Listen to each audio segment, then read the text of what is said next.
Hey St. Louis, it's me, Nate Johnson. I hope that you're doing well and having a great week. There are several hot topics in the housing market today that has everyone talking, but there's one big scary word that seems to be looming in the air. So let's peep the elephant and talk about recession and how it's going to affect the value of your home. So what even is a recession? Well, the National Bureau of Economic Research is the authority, and they define a recession as being a significant decline in economic activity spread across the economy lasting for more than a few months. So there is some technical definition that people used to have that says that it's 2 months of negative GDP growth in the United States. So anyhow, that's a lot to think about. Now, when we think about recession, think about 2008, and that's when the real estate market took a huge hit. But we've got to also remember that over the last 6 recessions, home prices actually increased through 4 of them, and by an average of 5.6%. So that's exactly why we can't assume that a recession is going to spell a decline in housing values.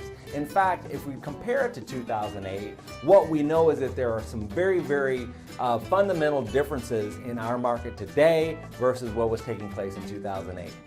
In 2008, we were at a space where you barely had to fog a mirror to be able to get a home loan. In the lead up to 2008, 2007, 2006. So there was a lot of cheap money out there available, and people didn't really have to qualify for home ownership at the level that they do today. They also didn't have as much of an investment in terms of down payment. Often, people are paying cash for homes or putting significant amounts down, 10 and 20%, as opposed to the 0% down payment requirements that were available in 2008. So that's just one of the reasons. I've got a whole lot more, but I'm not going to get into those today. But let's talk about if home values aren't decreasing, then what is going to be happening? Experts note that economic shock is a problem that creates serious financial damage. The coronavirus outbreak is a perfect example of this. This was a sudden economic shock that our economy has yet to stabilize from. And we're still trying to get through that and the supply chain shortage that occurred as a result of the pandemic. The real effect of recession will be falling mortgage rates, when and if they're going to occur. What we've got to think about right now is that interest rates are just over 7%. And if we look at the 50-year average, rates have historically been about 7.5%. So that means that we're just getting back to where rates really should be.